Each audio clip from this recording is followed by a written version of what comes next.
naman the experience because napakaraming sales ang mga artists natin na participated. And we are hoping that again this time, this 2024, mas sold out. Tama?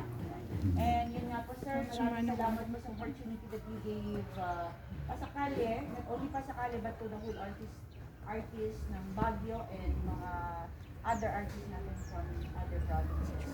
Baka naman may pwede kang sabihin para hindi lang po ako nagsasalita. And then, let's go and eat. Baka gusto nyo nang kumain. Kwento ka muna. Okay, sinimulan ko yung gallery na dedicated siya sa Volkswagen lang ang subject, no? Kasi yun yung pangalan ng cafe. Ngayon napansin ko, gusto ko lang share na napansin ko yung mga artist na after ng show, nahihirapan sila ibenta yung artwork kasi puro Volkswagen. Ang mga enthusiast lang ang target mo. So yung ibang mahihilig talaga sa art ay naghahanap ng iba.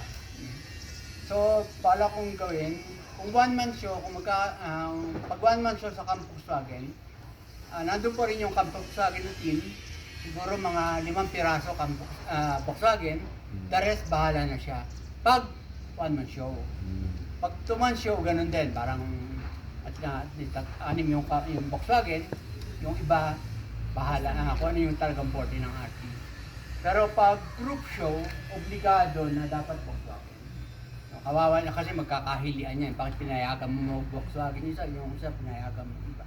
So, ganun yung gusto kong maging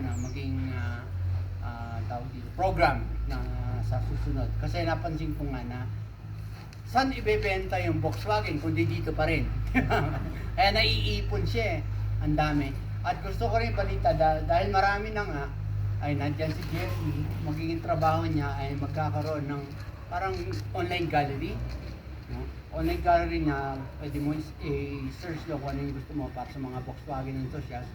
At mamimili rin kami ng pang international sales, pang benta sa international na yung may potential na Volkswagen na gawa.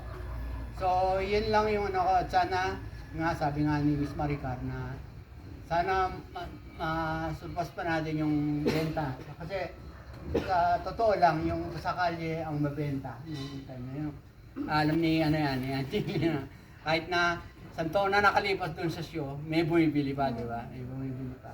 So, sana magdire-diretso yun. Yun lang at sana ay bunasin tayong lahat ngayon.